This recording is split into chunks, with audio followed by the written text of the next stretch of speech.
বন্ধুরা আজকের আমি ছাতুর পরোটা বানাবো। এখানে আছে দুখানা পেঁয়াজ, আদা, কাঁচা লঙ্কা, রসুন। তা এখানে ছোটো ছোটো করে কেটে নেব। এখানে 50 গ্রাম ছাতু আছে, আর ফের আবার 100 গ্রাম দেবো। এই যে 100 গ্রাম আবার দিয়ে দেবো।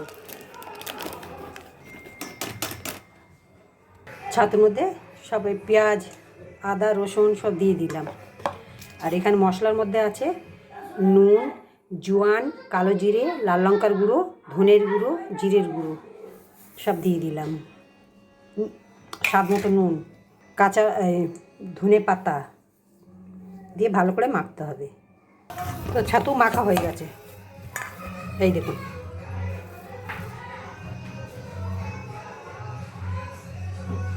আটা ময়দা মিলিয়ে 600 গ্রাম আছে, আটা ময়দা মিলানো আছে। তা আমি নুন দিয়ে মেখে নেব।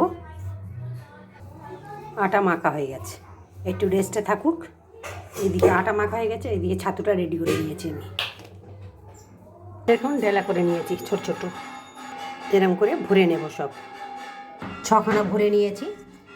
এই যে ভরে নিয়েছি আমি, এরকম বেলা হয়েছে বন্ধুরা গোল। তাওয়া গরম হয়ে গেছে, দিয়ে দিয়েছি। বন্ধুরা কত সুন্দর হয়ে যাচ্ছে দেখুন।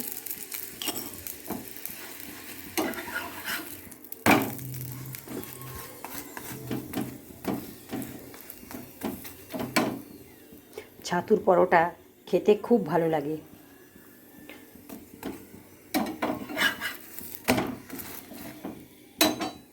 কিরম ফুলছে দেখুন বন্ধুরা, একদম ফুলে টপা টপা।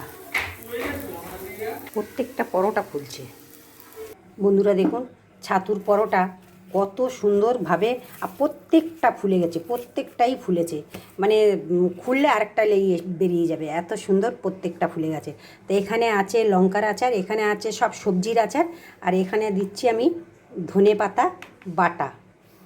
তো এই ধনে পাতার বাটা আর এই সবজির আচার আর লঙ্কার আচার, এটা দিয়েই আমাদের আজকের রাত্রের ডিনার। তা বন্ধুরা তোমাদের কেমন লাগলো ভিডিওটা কমেন্টে জানিও, আর বন্ধুদের সঙ্গে শেয়ার করো। ভিডিওটা দেখবার জন্য ধন্যবাদ।